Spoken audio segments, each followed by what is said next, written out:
Om Guru Brahma Vishnu Guru Devo Maheshwara Guru Sakshat Parabrahma Tasmai Sri Gurave Namaha Ganana Antva Ganamatigam Bhavamahe Kavim Kavinam Upavastramam Jeshtarajam Brahmanan Brahmanaspada Anushrinoti Bisida Sadhanam Om Mahaganadipataye Namaha Om Keshwaya Namaha Narayana Namaha Om Madhvaya Namaha Om Govindaya Namaha Om Vishnuvaya Namaha Matsudaraయ Namaha, Trivikramaయ Namaha, Vamanaయ Namaha, Sridharaయ Namaha, Hrishikeshaya Namaha, Padmanabhaya Namaha, Damodaraయ Namaha, Sankarshnaya Namaha, Vasudevaya Namaha, Pradyumnaya Namaha, Aniruddhaya Namaha, Purushottamaya Namaha, Dokshaya Namaha, Narasimhaya Namaha, Achyutaya Namaha, Janardhanaya Namaha, Upendraya Namaha, Hare Namaha, Sri Krishna, Sri Krishna. A brief discussion on sin. Sin is the most dominant theme of all religions and religious philosophy.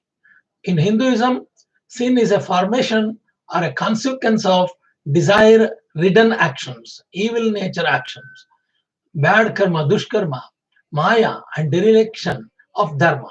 So when you deviated from dharmic principles, you will attain, the chances of attaining sin or papam is there.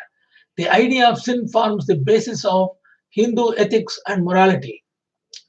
Its purpose is to facilitate the order and regularity of the world, enforcement of dharma, and the evolution of beings through a corrective and punitive process. Papam may arise from both intentional and unintentional actions, and through negligence of our duties, dharma. If you neglect dharma, and ignorance will help to deviate and neglecting dharma, that sort of thing can happen. In this subject, we can go through a significance of sin, how it arises, and what remedies we have to resolve the sin situation. Before, let us be clear that the concept of sin in Hindu Shastra or Sanatana Hindu Dharma is different that of the other religions. For example, there is no concept of original sin in Hinduism. It is an aspect of duality, its opposite being virtue or dharma. If something is not dharma, against dharma, you're getting a chances of getting sin or a papam.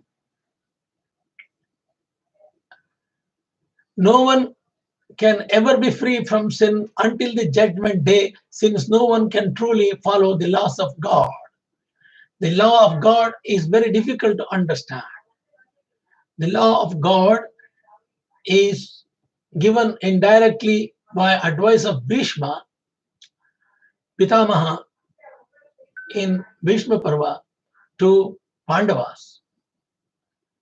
So Lord Krishna had taken all the Pandavas to see Bhishma, who is in the dead arrow bed. He's in the bed of arrows. He's sleeping on the bed of arrows after the war of Mahabharata. So Lord Krishna took the Pandavas, including so many other relations, to see Bhishma. So Bhishma gives the information on Rajadharma, Manava Dharma, and so many other things, details he gives. At the same time, he will also teach Vishnu Sahasranama to all Pandavas. That is the biggest thing happened. According to the Panchanga, today is Ekadashi, and Lord Krishna declares this Ekadashi as Bhishma Ekadashi, because Bhishma is a good devotee of Lord Krishna. So hence he declared that this Ekadashi is called Bhishma Ekadashi. In North India, they call it Jaya Ekadashi. Suppose if you determine to do any important work, you take a oath in the name of Narayana and then execute your work, it will be successful. So Manava Dharma is being described in a simple manner. Bhishma says Manava Dharma is like this: not to become angry not to lie, to equally distribute wealth, to forgive when you need to beget children only by one's legitimate partner wife, to be pure in mind and hygienic in the body. Their, their bodily cleanness will come by taking a bath. Mind cleanness will come by meditation and chanting bhajan of Narayana. And the next one is not to be inimical toward anyone and to be very simple lead of life. Bhishma also gives some more importance, various other things to Bhishma advises. To get freedom from anger, one should learn how to forgive. If somebody is angry upon you, or you are become angry upon somebody, we should each of us learn how to forgive each other. Then the anger will go away. To be free from unlawful desires, one should not make any plans. Be spiritual culture, one is able to conquer sleep. By tolerance only can one conquer desires and ati ashaya, he calls. Disturbances from various diseases can be avoided by regularized good diet. What is a good diet? Bhagavad Gita, Lord Krishna says, Satvika Ahara.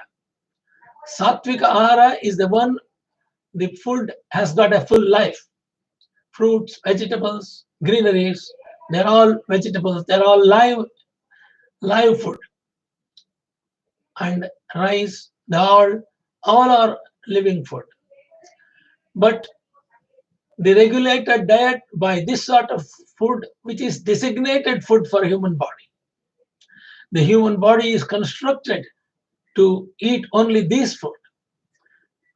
Whereas various other animals, body is designed to eat respective animals' food. Suppose for a cow eating the grass. The anatomy of the mouth and teeth of the cow, on the upper jaw, it has got a chopper board in chop. And the lower jaw, it has got a teeth and it cuts the grass. And then in a hurry, it eats. So it has got a 4-chamber stomach. The cow is afraid of other animals who can come and kill it. That's why cow has to eat as quickly as we can. It pushes everything to the stomach, first chamber of the stomach, without chewing them. And after taking a rest in a place where it is safe, the cow is going to bring a ball of food, come back with regurgitation to the mouth, and then chew them, and then send it to the second chamber. Like that, the cow's eating habit is like that. Whereas the tiger and the dog and the lion, they got a different type of stomach with a high acidity, and they can digest the meat without cooked meat. Raw meat they can digest easily. The God has given such amount of stomach, capacity of the stomach to those animals. But human body, human stomach is not like that. It is not possible to tolerate the meat. By self-control, one can be free from false hopes. You have to self-control our mind. One can be free from the false hopes. Money can be saved by avoiding undesirable association. By practice of yoga, one can control hunger. By practice of yoga, one can control hunger. Worldliness can be avoided by culturing the knowledge of impermanence. Worldliness can be avoided and by culturing the knowledge of impermanence. The next is the dizziness can be conquered by rising up. The next one is false arguments can be conquered by factual entertainment. Talkativeness can be avoided by gravity and silence. By prowess, one can avoid fearfulness. Perfect knowledge can be obtained by self-cultivation and reading scriptures and reading the dharmic books. In Srimad Bhagavatam, in the first chapter, 9th sloka, and Bhishma instructs King Yudhishthira in the following dharma. Dharma or public acts of charity is dana. Raja dharma are the duties of the king. Moksha dharma are duties of salvation. Stri dharma are duties for woman, and ultimately Pativrata dharma. Bhagavata dharma are a pure devotional service to the Lord is called Bhagavata dharma. Bhishma did not limit his discussion to Bhagavata dharma because Lord Krishna gave Maharaja Yudhishthira the devotional service of acting as a king and to execute his service. Yudhishthira Maharaja required extensive knowledge of civic affairs. However, one who is not rendering such prescribed devotional service in society should not unnecessarily involve himself in the materialistic world. Even by practice of Vedic rituals, nothing should distract a man or a king from the ultimate goal of satisfying Lord Krishna or Lord Narayana. All our karmas, whatever we do, has to be surrendered to Lord Krishna and Lord Rama or Lord Venkateshwara or Lord Narayana. He then explained by divisions act of charity, the pragmatic activities of a king, and activities of salvation. Then he described the duties of woman and devotees both briefly and extensively.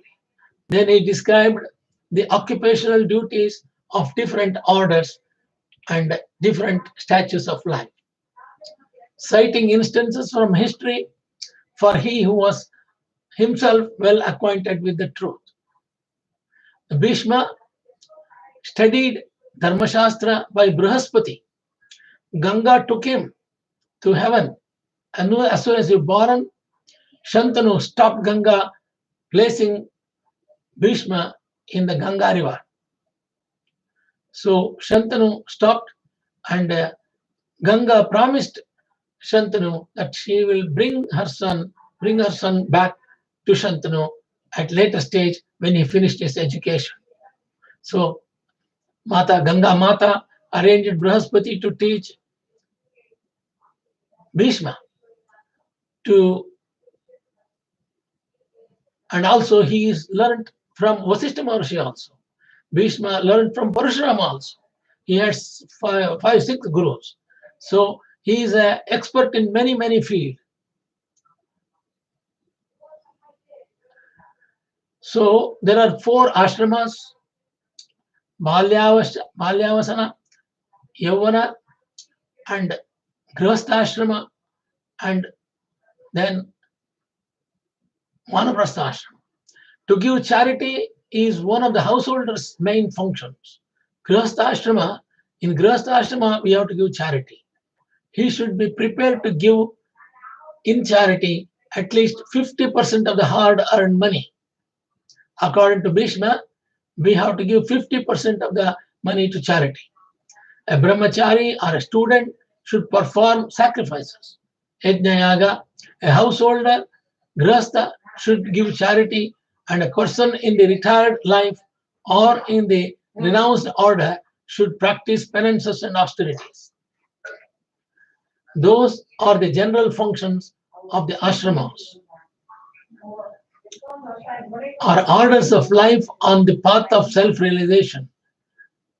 In the brahmachari life, the training is sufficiently imparted so the one may understood that the world as a property belongs to the Supreme Lord, Narayana, the personality of Godhead. No one therefore can claim to be the proprietor of anything in the world. Therefore, in the life of a householder, that's Grihastha, which is a sort of license for a family life with sex, with wife, one must give in charity for the service of the Lord. Everyone, everyone's energy is generated or borrowed from the reservoir of energy of the Lord Narayana. Therefore, the resultant actions of such energy must be given to the Lord back in the shape of transcendental loving service for Him. As the rivers draw water from the sea through the clouds and again go down to the sea, similarly, our energy is borrowed from the Supreme Lord Narayana, the Lord's energy, and it must be returned to the Lord. That is the perfection of our energy. The Lord, therefore, in the Bhagavad Gita says that whatever we do, whatever we undergo as penance, whatever we sacrifice, whatever we eat, or whatever we give in charity must be offered to Lord Narayana. That is the way of utilizing our borrowed energy.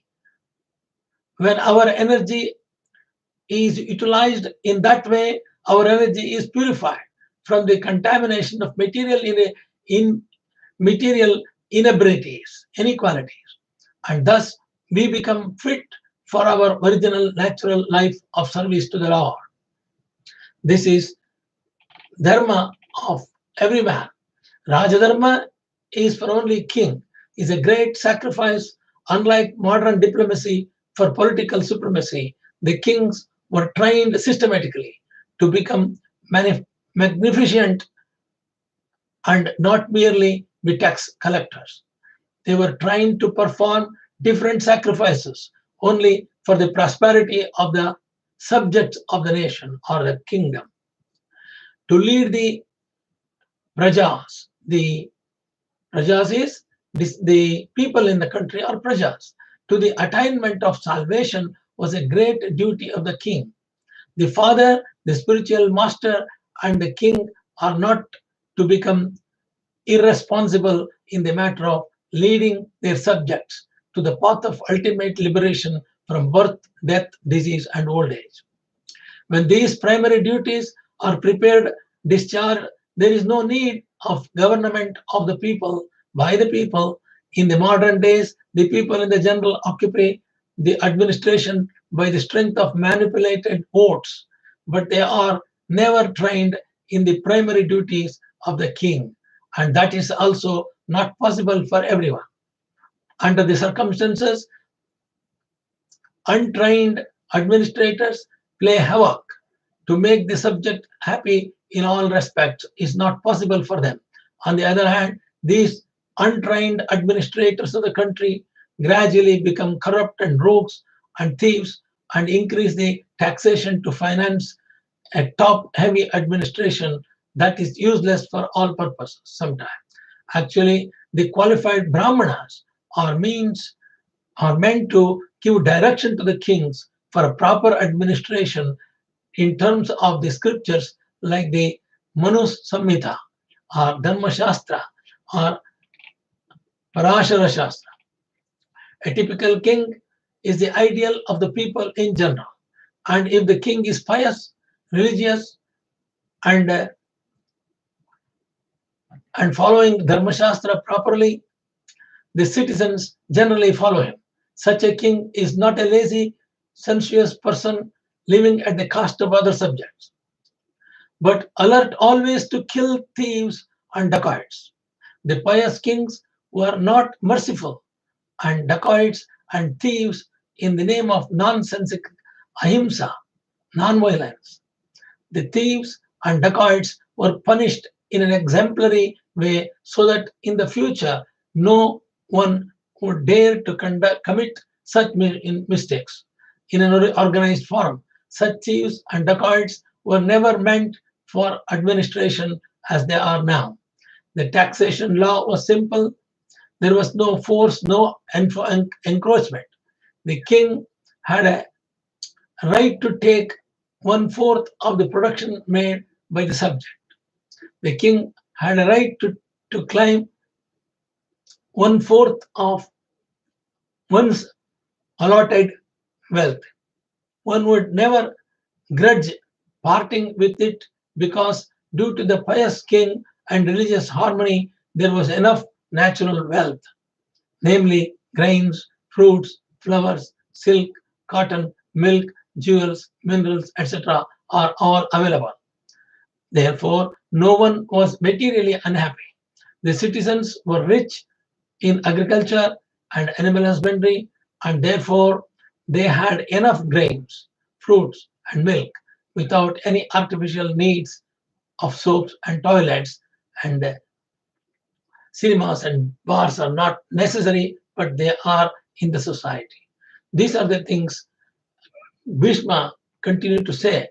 He also said the king had to see that the reserved energy of humanity was properly utilized. The human energy is meant not exactly for fulfilling animal propensities, but for self realization. The whole government was specifically designed to fulfill this particular purpose. As such, the king, to select properly the cabinet ministers, but not the strength of voting background. The ministers, the military commanders, and even the ordinary soldiers were all selected by personal qualifications and experience and knowledge. The king had supervised them properly before they were appointed to their respective posts.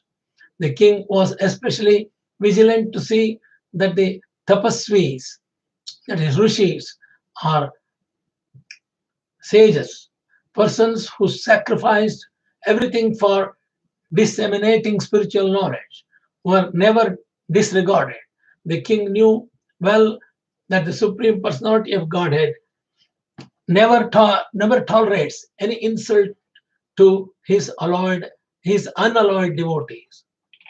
Such tapasvis are were trusted leaders in the society, even of the rogues and thieves, who would never disobey the orders of tapasvis. The king would give special protection to illiterates, the helpless people and widows of the state.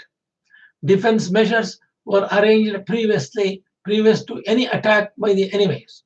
The taxing process was easy and it was not meant for squandering, but was for strengthening the reserve fund. The soldiers were recruited from all parts of the world and they were trained for special duties. As far as the salvation concerned, Bhishma says one has to conquer the principles of lust, anger, unlawful desires, avarice, and bewilderment. To get freedom from anger, one should learn how to forgive. To be free from unlawful desires, one should not make plans. By spiritual culture, one is able to conquer sleep. By tolerance only can one conquer desires and avarices. Disturbances from various diseases can be avoided by regular diet. By self-control, one can be free from false hopes, and money can be saved by avoiding undesirable association. By practice of yoga, one can control hunger and worldliness can be avoided. By culturing the knowledge of impermanence, helps the control the anger also. Dizziness can be conquered by rising up, and false arguments can be conquered by factual ascertainment. Suppose they are mistakenly blaming you, so you can clarify that. What is right, what is not right, how the money has been spent, what money came, what money gone, where it is gone. If you can explain, then the confusion will go away. Then they will become friends. There is no anger. Talkativeness can be avoided by gravity and silence. And by prowess, one can avoid fearfulness. Perfect knowledge can be obtained by self-cultivation. One must be free from lust, kama, krodha, avarice, anger, dreaming, etc., to actually attain the path of salvation. As far as the woman class is concerned, they are accepted as a power of inspiration for the family and for the husband. As such, women are more powerful than in the man in such a in small in other in the way they Bhishma considers. Mighty Julius Caesar was controlled by his Cleopatra. In the history you might have heard it. Such a powerful woman are controlled by shyness. Therefore, shyness is important for woman. Once this control valve is loosened, Bhishma never taken an example of Julius Caesar. I am only telling the lady can control the husband. Bhishma has no knowledge of Julius Caesar. Such powerful women are controlled by shyness. Once this control valve is loosened, women can create havoc in society by adultery. Adultery means production of unwanted children known as Varuna Shankara, who disturb the world. The last item taught by Bhishma Pithamaha was process of pleasing Lord Narayana. We are all eternal servants of Lord Narayana.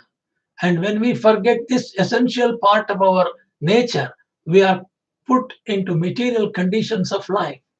The simple process pleasing of Lord Narayana for the householders especially is to install the deity of the Lord Narayana at home in a prayer room and do prayer daily, morning and night. By concentrating on the deity, one may progressively go on with the daily routine work. Worshipping the deity at home, serving the devotee, hearing the Srimad Bhagavatam, reading Bhagavad Gita, residing in a holy place and chanting the holy name of the Lord Narayana, chanting the Vishnu Sahasranama are all inexpensive items by which one can please the Lord. Thus, the subject matter of war explained by the grandfather Bhishma Pithamaha for Pandavas.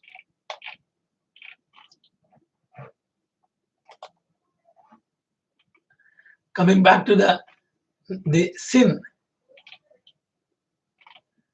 description on the sin, papam. The sin is one such impurity which arises as an effect or consequence from one's evil actions and which can be neutralized through various yogas and transformative practices on path of liberation of moksha. Liberation or moksha. A liberated being, Jivan Mukta, is purified of all his sins. He has no rebirth and does not incur any further sins, even if he resides in the physical body and engages in actions. The soul is pure and sinless. But body and mind can become also pure, can become sinless if you follow Dharma as given in Sanatana Dharma. Therefore, those who achieve oneness with their selves become pure and sinless. Sometimes God Himself, through His grace, may remove the sins of His devotees. Lord Narayana, through His grace, may remove the sins of His devotees. Meaning of sin. The sin is like a big wall between our devotees and Lord Narayana.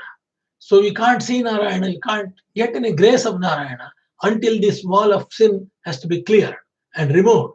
To remove this path of this, remove the wall of sin, we have to chant Vishnu Sahasranama or Bhagavad Dharma we have to follow. The word papam, P-A-A-P, papa, is mostly used to denote sin in the Vedas and scriptures, such as Bhagavad Gita. Its opposite is punyam. Papam and punyam. Papa and punya. There is no equivalent word to the latter in English. There is no 100% accurate word for the word punya, which we use in Hindus. There is no equivalent word later in English. Or we can say, for one who follows Dharma righteously, then he will attain punya. It may loosely be translated into English as a virtue of merit. Papam and punyam are the twin fruits of karma, actions, which arise in conjunction with dharma and adharma. They determine the fate or destiny of beings upon earth. Literally speaking, papam means evil, wicked, mischievous, destructive, willousness, low, wise, guilt, and so on. Pa means drink. Apa means water, papa. However, in some constructs, it also means bad, inferior, corrupt. Thus, papam means taking in or drinking impure water, polluted water, or poison is also papam. Papam is the impurity which arises in the waters of the body. It may be probably reference to the dreadful poison, hala hala, which manifested during the churning of the Samudra Mathana by Daiva and Asuras, and was consumed by Shiva to save the world. In Vedic tradition, Shiva is both the destroyer and the healer, who is invoked by worshippers to take away the poison from those who were injured by snake bites. Poison may also manifest in the body due to the impurities of worldliness. Vishayasakti. It's called Vishayasakti. Impurities of the society, impurities of the other people. The human body is subject to many poisons, visham, such as ignorance, egoism, selfishness, delusion, desires, attachments, and so on, which arise from our association with material things. Those poisons can become sins or papams, bind the beings to the mortal world and subject them to repeated death and birth. Only God, Narayana, is Papahara, can remove or destroy such sins or grant them liberation. In some contexts, papam, Pa plus Apa, may mean with water or vitality. Pa means without or devoid of, Apa means water. It may be due to the Vedic belief that gods were responsible for rains. In our Dharma Shastra says, the sun god makes evaporate the water from the sea and the rivers, and that becomes fog and becomes cloud later, and that cloud rains again. If they were pleased with humans, the gods will allow plenty of rains to fall. Otherwise, they showed their displeasure by not releasing the rainwater from heaven. Among all the gods, Varuna was feared because he was the god of rains as well as Dharma. It is why the Vedic hymns addressed to Varuna god are mostly about seeking his forgiveness and obtaining his blessings. Now, coming to the philosophical aspect of the sin, the impurity of the aberration which causes hurt, harm, and injury or suffering to oneself or to others or to the world itself. So if you hurt somebody, you will get sin. If you hurt any animal, you get sin. It may arise from physical, mental, or verbal actions due to the impurities such as selfishness, desires, attachments, egoism. Sorry for this disturbance.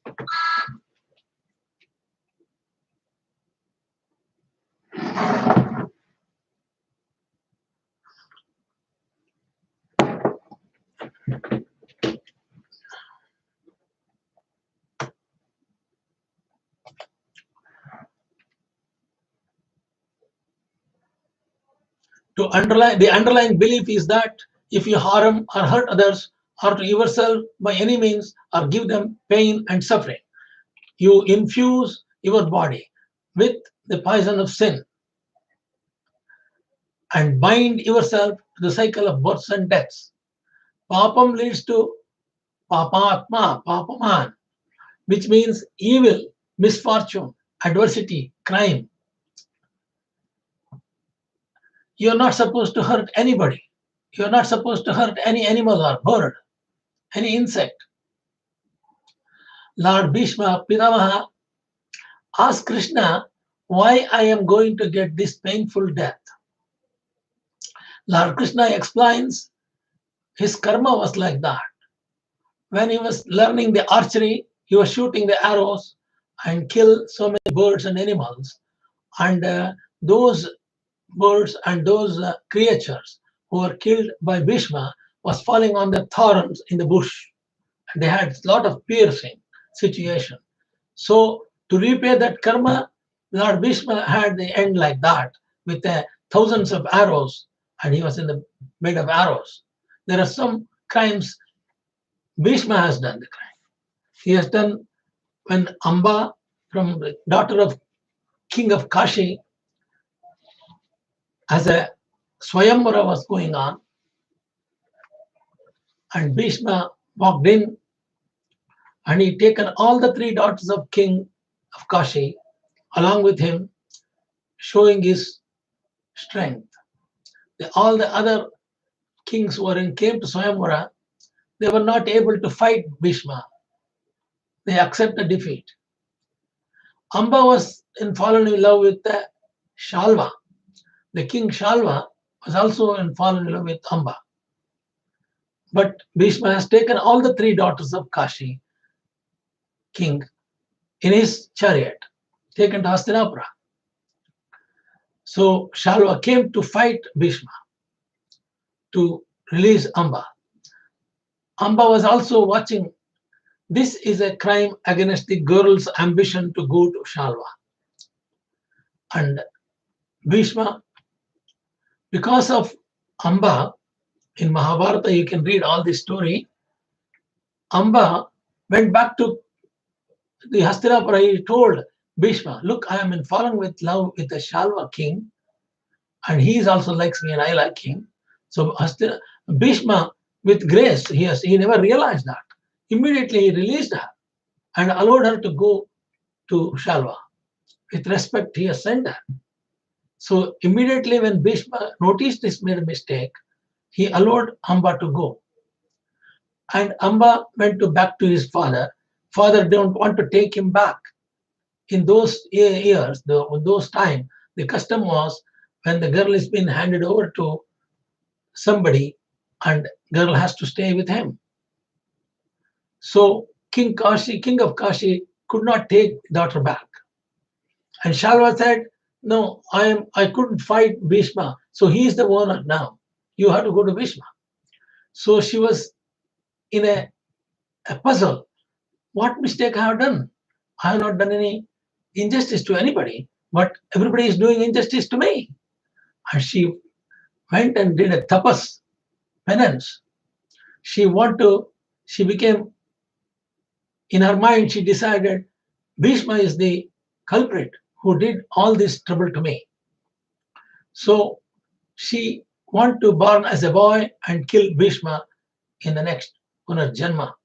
So with the penance, she became Shikandi, the next birth, as a son of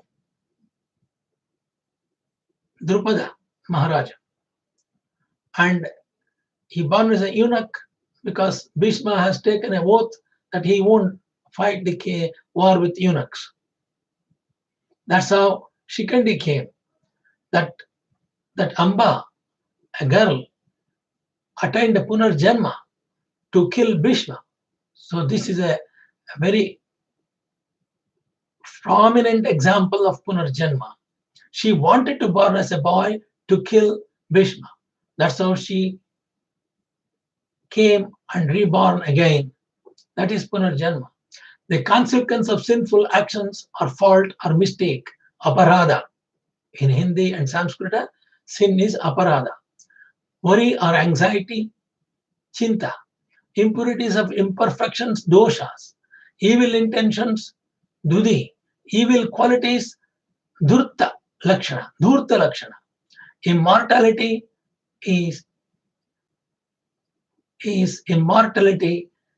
something different.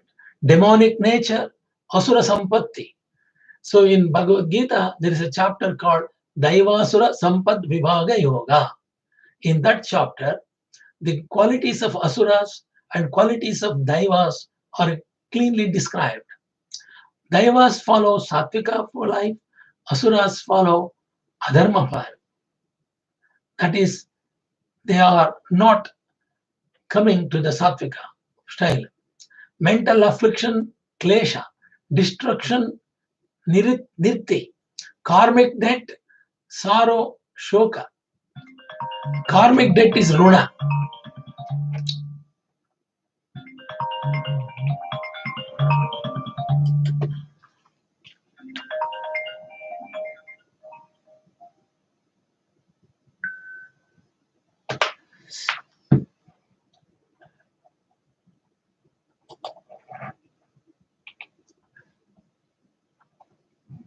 Runa is something described in a very difficult manner. Suppose if man A has taken money from man B and man A cheated man B. So the man B is cursing him. This fellow has taken money and he has not returned money, wealth, anything like that. So there is a possibility this man who has taken the money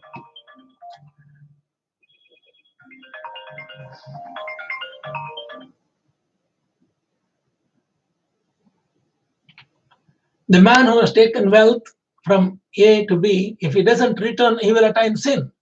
He may born as his own brother or a son in future life. Then he has to pay the debt. Whatever he has earned money from that man, he has to return the money to that man A, has to return the money to the man B. The most sins lead to sickness and disease either in this birth or in future births. Sometimes sins can lead on to sickness and illness. For example, according to Manu Shastra, Manu Smriti, stealing gold shows up as a sickness in the nails, drinking liquor blackens the teeth, or sleeping with the teacher's wife leads to a certain skin diseases. Slander causes bad breath or foul mouth. Leprosy, idiocy, mental illness, physical or mental deformity are attributed in the law books to grave sins only. Other consequences of sinful karma are inferior birth, birth through demonic wombs, downfall into hells, increased suffering, and ancestors and adversity, loss of reputation, and so on.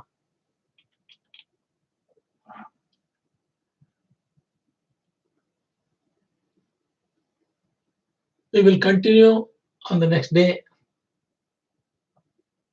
नमोस्तु अनंताय सहस्रमूर्तये सहस्रपादाक्षरभा सहस्रनाम्ने पुरुषाश्रुते सहस्रकोटियुगधारिणे नमः सहस्रकोटियुगधारिणे नमः आकाशात् पतितं यथागतसागरं सर्वदेव नमस्कारः श्रीकेशं प्रणत्यो नमः सर्ववेदेषु यत्पुण्यं सर्वतीर्थेषु यत्फलं तत्फलं पुण्यमाप्तु वासनात् वासुदेवस्य वासन्ते जगत्त्रयं सर्वभूतनिवासोऽस्ति वासुदेवते कायेन वाचा मनसेन्द्रियैर्वा बुद्ध्यात्मना वा प्रकृते स्वभावात् करोमि यद्यत् सकलं परस्मै नारायणायेति समर्पयामि नारायणायेति समर्पयामि नारायणायेति समर्पयामि हरि ओम तत्सत् हरि ओम तत्सत्